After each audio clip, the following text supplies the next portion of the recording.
Hi guys, this is Neil and welcome back for another vlog. So ang vlog na ito is about my visit at the Grand Palace in Bangkok.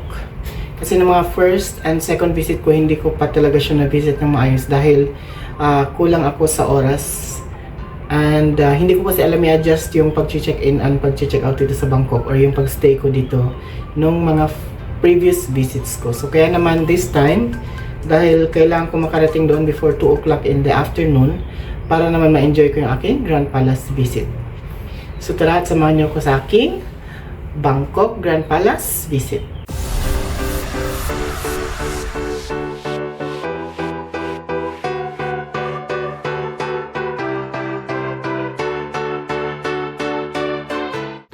So actually kanina pa dapat ako pupunta doon, kaya lang pagdating ko dito sa hotel and na-hold pa nga ako dun sa Muscat Airport dahil wala daw akong ETA for Thailand. So, sa mga magta-travel dyan sa Thailand, ang bagong rules nila ngayon is before, kailangan mo lang i-present yung iyong passport, yung iyong boarding pass at return ticket kung sakaling ikaw ay mag-visit lang. Meron ng additional. Kailangan mo ng travel authorization. Parang, ano ba yung sabi niya? Travel Digital Thailand Digital Authorization Certificate. And in addition to that, yung Bangkok SIM kasi na tourist is last year na nagpunta ako dito is around 299 or 275 lang. 275 baht. Ngayon is 399 baht na yung minimum nila. It's either sa AIS or yung sa other na telephone company. Sa ano kasi ako kumukuha talaga sa AIS kasi mula pa ng first visit ko dito, yun na yung kinukuhanan ko ng tourist SIM. Saka yung SIM na tourist na kukunin nyo, mag-expire yun every after 2 months lang siya. Hindi siya pwedeng magamit after 3 months. Kasi meron akong dalawang SIM expired na more than a year, hindi na siya pwedeng i-reactivate. Sabi nila is cancelled na raw yun. So dito natin i-search ngayon yung okay, so Thailand Digital Arrival Card. So ito yung hinihingi dun sa airport sa akin, dun sa Muscat, na kailangan ko daw i-present and bago ako mag-travel dito. Ang sabi ko kasi dun sa airport, ganito lang yan. Kung kayo ay nag-travel na dito ng many times, pwede namang dito na kayo mag-fill in. Basta mag-fill in kayo sa online, huwag kayo manggulo sa airport staff. Kasi it's very important na sa atin pa rin, tayo pa rin ang gagawa. Kasi nga hindi sila allowed na i-apply dito yun. So, marami ako nakikita na tourist din na doon na mismo nag-fill in sa airport. Pero ako nag-fill in ako right after ko ng boarding. So, yun yung isa sa mga requirements. Pero kung galing kayo ng Pilipinas, I suggest na i-kompleto nyo yan kasi baka i-hold kayo ng immigration. So, yun lang yung mga advice ko dyan. So, ngayon ay magbubuk ako ng taxi. Ay, hindi. Mag-ano ako, ayoko na mag-tuk-tuk. Kasi, hindi ano yung tuk-tuk. Gusto ko mag-motor. And, wala na ng connection ng aking wifi. So, maghahanap tayo na ng wifi connection. So, yan. So, ito pala yung room key dito. Nandito lahat yung pati yung wifi connection nila. Nandito yung coding. So, ang door key card dito, makikita nyo sa room tour, hindi siya yung this swipe. I-enter mo yung code para mag-open yung main door. So, i-end ko muna itong video guys. Dito ako magbubuk sa phone na ito. Dahil ito yung, nandito yung Grab mismo naka-install. A few moments later. So, ayan, nakapag-book na ako ng standard e-bike. Standard bike pala. So, ano yun siya? Motorbike. Para siyang, motorbike na. Motor siya. Kasi, ano lang naman, malapit lang yung Grand Palace dito sa location ko. And, mas mabilis kasi siya makakarating. Safe naman mag-ride sa mga ganyan dito guys. Kasi, during last visits kasi, yun ang trinay kong gawin. So, yun yun. And, isa sa mga dream ko kasi this visit, so talagang makarating ako dun sa Grand Palace. Kasi hindi ako nakarating nung last visit.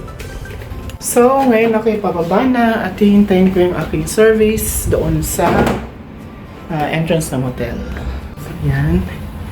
Kuha natin ng konting video, konting pa-selfie. I-off natin yung ilaw. Hayaan natin naka-open ng AC. Kasi para malamig mamaya pag uwi. So, pababa na ako. Ganito lang yung elevator nila.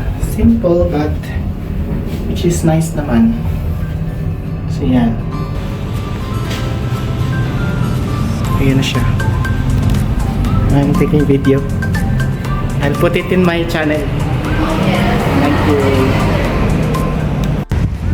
So ayan, after 1 year, nakabalik ulit ako ng Grand Palace ng Bangkok. And ngayon ay magbivisit na ako sa loob nito. So tara guys. So yan, doon ako pupunta sa gate 1.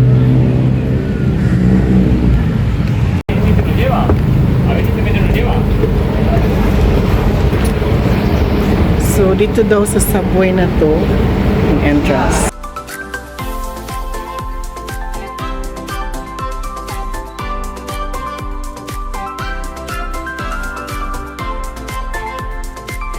Nakakuha na ako ng ticket. Ayun yung ticket booth sa likod.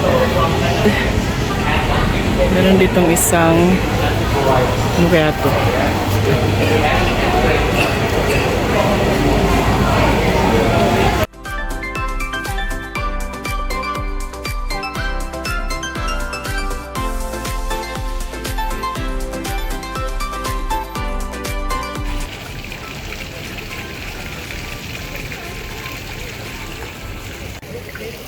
So maganda nga ang Grand Palace.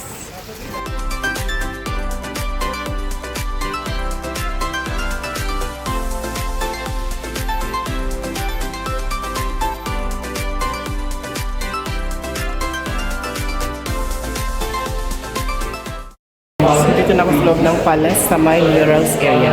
So yan siya.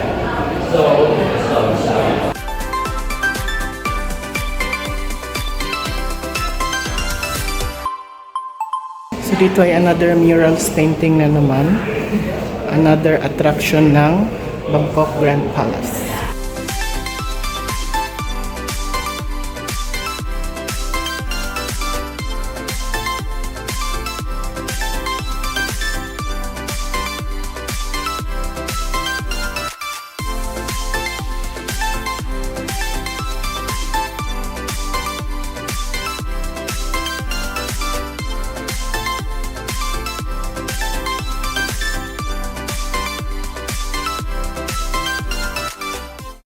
Doon yung prince.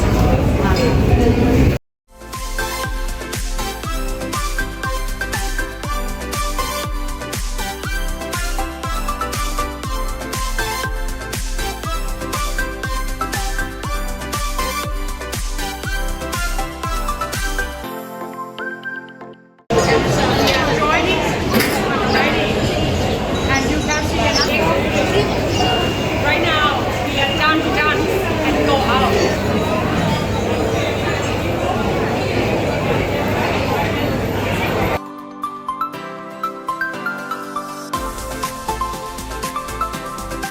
So yan yung temple. Hindi na ako pumasok kasi tatanggalin yung shoes. Ang daming tao.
So yan, umupo muna ako dito sa side nito.